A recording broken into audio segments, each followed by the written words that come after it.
Hi friends, moms വീട്ടിലേക്ക് എല്ലാവർക്കും സ്വാഗതം. അപ്പോൾ ഇന്ന് നമുക്ക് നല്ല അടിപൊളി ടേസ്റ്റിലുള്ളൊരു നാടൻ തോരൻ ഉണ്ടാക്കുന്ന എങ്ങനെയാണെന്ന് നോക്കാം. അതിനായിട്ട് കുറച്ച് പച്ചത്തക്കാളി കൊണ്ടുള്ള തോരനായിട്ടോ. അപ്പോൾ തക്കാളി ഞാൻ എടുത്തിട്ടുണ്ട്. അപ്പോൾ അത് കഴുകി വൃത്തിയാക്കിയതിന് ശേഷം നമുക്ക് ഇതുപോലെ ഒന്ന് അരിഞ്ഞെടുക്കാം. തക്കാളിയൊക്കെ പെട്ടെന്ന് വെന്ത് കിട്ടുന്ന സാധനം, അതുകൊണ്ട് ഒരുപാട് നമ്മൾ പൊടിയായിട്ട് അരിയുവാണെങ്കിൽ പെട്ടെന്ന് വെന്ത് അളിഞ്ഞു പോകും. നല്ലപോലെ എന്താ പറയാനാ, നമുക്കത് ഒന്ന് തോർത്തിയെടുക്കാൻ പറ്റത്തില്ല. അപ്പോൾ അതുകൊണ്ട് ഇതുപോലെ അരിഞ്ഞിടുക. അപ്പോൾ അതിതുപോലെ ഒന്ന് അരിഞ്ഞെടുത്തതിന് ശേഷം നമുക്ക് വേണ്ടതെന്ന് പറഞ്ഞാൽ കുറച്ച് ചെറിയ ഉള്ളി അതുപോലെ ചെറുതായിട്ട് നീളത്തിന് അരിഞ്ഞെടുക്കാം. പിന്നെ വേണ്ടത് ഇഞ്ചി വേണം. അപ്പോൾ അതും അരിഞ്ഞെടുക്കാം. അപ്പോൾ നിങ്ങൾ വീഡിയോ കണ്ടുകൊണ്ടിരിക്കുമ്പോൾ നിങ്ങൾക്ക് വീഡിയോ ഇഷ്ടപ്പെടുവാണെങ്കിൽ എൻ്റെ ചാനലൊന്ന് സബ്സ്ക്രൈബ് ചെയ്യാനും ലൈക്ക് ചെയ്യാനും നിങ്ങളുടെ അഭിപ്രായങ്ങളൊക്കെ അറിയിക്കാനും കൂട്ടുകാർക്ക് ഈ വീഡിയോ ഒന്ന് സെൻഡ് ചെയ്യാനൊന്നും മറക്കല്ലേ. അപ്പോൾ അതാ ഞാൻ ഉള്ളി എല്ലാം അരിഞ്ഞ് വെച്ചിട്ടുണ്ട്. പച്ചമുളക് ഇഞ്ചി എല്ലാം അരിഞ്ഞ് വെച്ചതിന് ശേഷം ചീനച്ചട്ടി അടുപ്പത്ത് വെച്ചിട്ടുണ്ട്. അപ്പോൾ ചട്ടി ചൂടായി വരുമ്പോൾ നമുക്ക് വെളിച്ചെണ്ണ ഒഴിച്ച് കൊടുക്കുക. വെളിച്ചെണ്ണയിൽ തന്നെ ചെയ്യുമ്പോൾ ഒരു പ്രത്യേക ടേസ്റ്റാണ്. അപ്പോൾ വെളിച്ചെണ്ണ ഒന്ന് ചൂടായി വരുമ്പോൾ ഞാനൊരു 2.5 ടീസ്പൂണോളം വെളിച്ചെണ്ണ ഒഴിച്ചിട്ടുണ്ട്. അതൊന്ന് ചൂടായി വരുമ്പോൾ നമുക്ക് കടുക് ഇട്ട് കൊടുക്കാം. അപ്പോൾ കടുകൊന്ന് പൊട്ടി വരട്ടെ.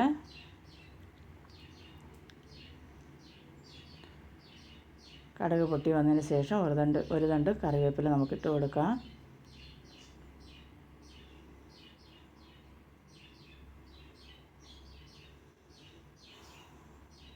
കറിവേപ്പില ഇട്ട് കൊടുത്തിട്ട് അതിന് ശേഷം നമുക്ക് അരിഞ്ഞ് വെച്ചിരിക്കുന്ന ഇഞ്ചി, ചെറുതായിട്ട് അരിഞ്ഞ് വെച്ചിട്ടുള്ള ഇഞ്ചിയും കൂടെ ഇതിലിട്ട് കൊടുക്കാം.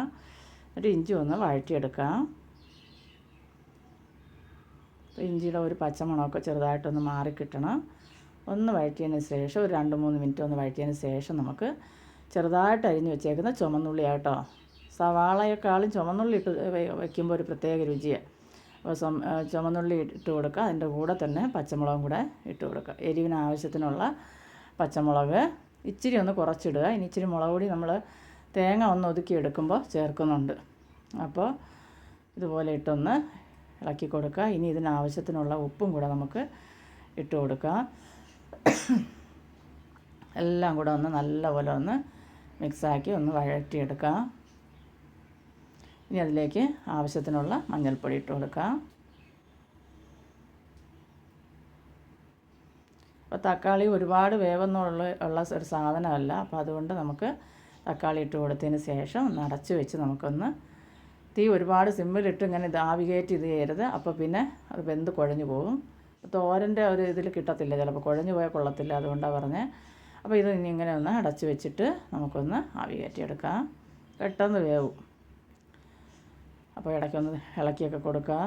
ഇളക്കി നോക്കുക, ജലാംശം വറ്റിയോ അല്ലെങ്കിൽ ഒത്തിരി ഉണ്ടോ എന്നൊക്കെ നോക്കുക.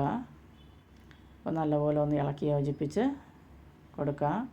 അപ്പോൾ അതിന് ശേഷം ഞാനൊരു മിക്സിയുടെ ജാറിൽ ഇച്ചിരി തേങ്ങയും ഒരിച്ചിരി മുളക് പൊടി മാത്രം, ജീരകമൊന്നും നമ്മൾ ചേർക്കുന്നില്ല, ഇഞ്ചി ചേർത്തേക്കുന്ന ആ ഒരു പ്രത്യേക രുചി കിട്ടാൻ വേണ്ടിയിട്ടാണ്. അപ്പോൾ അതും ഒന്ന് ഒതുക്കിയെടുത്ത് വെച്ചിട്ടുണ്ട് ഞാൻ. ഇപ്പോൾ ദാ നമ്മുടെ തക്കാളി ഏകദേശമൊക്കെ പരുവമായിട്ടുണ്ട്. ആ വെള്ളമെല്ലാം നല്ലപോലെ വറ്റിയും വന്നിട്ടുണ്ട്. ഇനി നമ്മൾ ചതച്ച് വെച്ചിരിക്കുന്ന ജസ്റ്റ് ഒന്ന് ഒതുക്കിയെടുത്തതേ ഉള്ളൂ. ആ തേങ്ങാക്കൂട്ടത്തിലേക്ക് ഇട്ട് കൊടുക്കുക. അപ്പോൾ ഞാനതിൽ കുറച്ച് മുളക് പൊടി കൂടെ ചേർത്തിട്ടുണ്ട്. മുളക് പൊടി വേണ്ടാന്നുള്ളവർക്ക് തേങ്ങ മാത്രം ഒന്ന് ഒതുക്കിയെടുത്താൽ മതി. അപ്പോൾ അതാ ഇനി ഇതൊന്ന് നമുക്കിതുപോലെ ഒന്ന് അടച്ച് വയ്ക്കാം.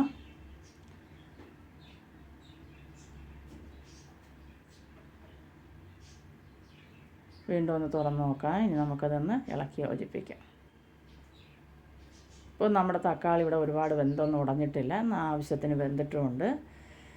നല്ലപോലെ ഒന്ന് മിക്സാക്കി എടുക്കാം. അപ്പോൾ നല്ല ടേസ്റ്റായിട്ടുള്ള ഒരു തോരനാണ് കേട്ടോ. അപ്പോൾ എല്ലാവരും ഒന്ന് ഉണ്ടാക്കി നോക്കുക. ഇതുപോലെ നല്ല അടിപൊളി ടേസ്റ്റാണ് തക്കാളി തോരന്. അപ്പോൾ കണ്ടോ, ഇപ്പോൾ നമ്മുടെ തക്കാളി തോരനിവിടെ റെഡി ആയിട്ടുണ്ട്. ഞാനിതത് വേറൊരു പാത്രത്തിലേക്ക് മാറ്റി വെച്ചിട്ടുണ്ട്. അപ്പോൾ നിങ്ങൾക്ക് ഇഷ്ടപ്പെടുവാണെങ്കിൽ നിങ്ങളുടെ കൂട്ടുകാർക്കെല്ലാം ഈ വീഡിയോ ഒന്ന് ഷെയർ ചെയ്ത് കൊടുക്കുക. അതുപോലെ തന്നെ തുടർന്ന് എന്നെ സപ്പോർട്ട് ചെയ്യുക. നിങ്ങളുടെ സപ്പോർട്ട് കൊണ്ടാണ് ഞാൻ ഇത്രത്തോളം എത്തിയത്. അപ്പോൾ ഇനി നിങ്ങളുടെ സപ്പോർട്ട് ഞാൻ പ്രതീക്ഷിക്കുന്നു. അപ്പോൾ എല്ലാവർക്കും അടുത്തൊരു വീഡിയോ കാണുന്നത് വരെയും ബായ്.